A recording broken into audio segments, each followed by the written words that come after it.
Hi, this is Pei Zhang. This is our last lecture of the certification exam preparation course. And today I'd like to give you some last-minute tips on taking the exam. First, let's take a look at the passing rate of NBCMI over the years. This dotted line represents the written exam for test takers with all different mother tongues. You can see it's pretty stable around 80%, which means with a reasonable amount of preparation work, there's a high chance you will pass the written exam easily. For Spanish, Russian, and Cantonese test takers, the passing rate has been between 40% to 50%. It's slightly less optimistic for Korean, Mandarin, and Vietnamese speakers. I'm not trying to make you more nervous than you already are.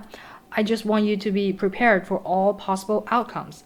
And there's always a chance to retake the exam after a certain waiting period. Failing the oral exam is not an uncommon thing. Actually, at least half of the test takers might fail in the oral exam. This is what makes the certification carries more weight. With this in mind, you should maybe plan more study time in preparing for the exam, especially if you don't want to waste your examination fees. I still want to talk about how your answer is scored in the oral exam. Each of the utterances or short paragraph may contain several so-called scoring units, or you can understand it as the key phrases, which contains the key information such as symptoms, date and time and numbers, etc. The test candidate will receive 2 points if the term is translated correctly as a proper linguistic equivalent for the term, with no deviations from standard pronunciations, no grammatical errors, and with conservation of register.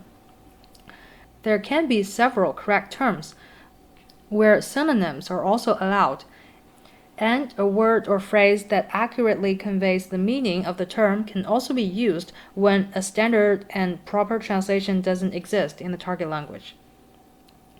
The test candidate will receive 1 point if you didn't conserve the register, or there's more than one grammatical error, or there are some deviation from standard pronunciation, or you used your own words to convey the right meaning when there is a standard and proper translation in the target language.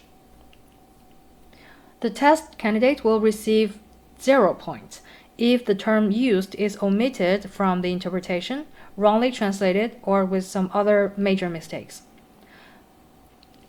Note that regional variations can also be verified in a reference material as being proper linguistic equivalents, and also considered to be 2-point answers.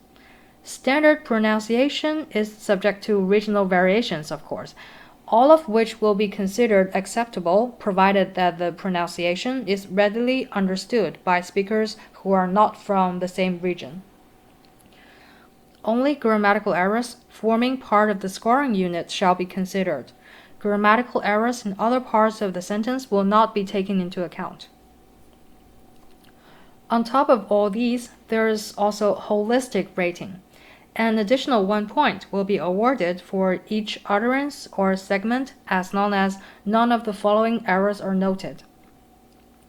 First, significant meaning change of the utterance.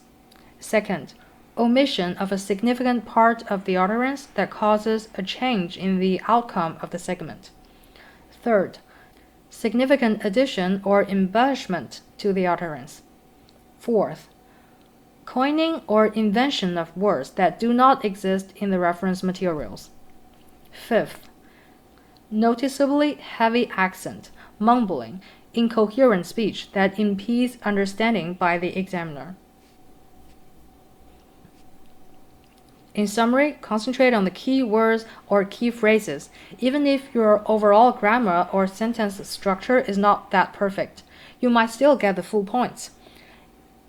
Even if you don't know the right word for it, explaining it in your own words might still get you half of the points.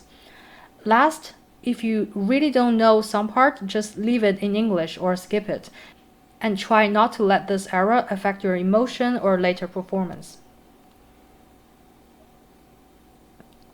What you can do in the last few days before the exam is that Be sure to review the important flashcards that you made. About how to practice interpretation, you can find a study group and team up with those who speak your language. You can give each other quiz or practice in turns to polish your skills. Another great way of practicing is, of course, joining the live sessions of Meetio. These can help you reach an exam-ready level. If you prefer to practice alone, you can find online videos to practice with. Pause after each sentence and interpret. If somehow you can only find written materials, you can try to read and record it in audio form. Then you can later use it as practicing scenarios. In the last week before your exam, you can take the mock exam put out by NBCMI or CCHI. My last advice is to get plenty of sleep the night before and be confident. Good luck on the certification exam and all the best wishes for your future career.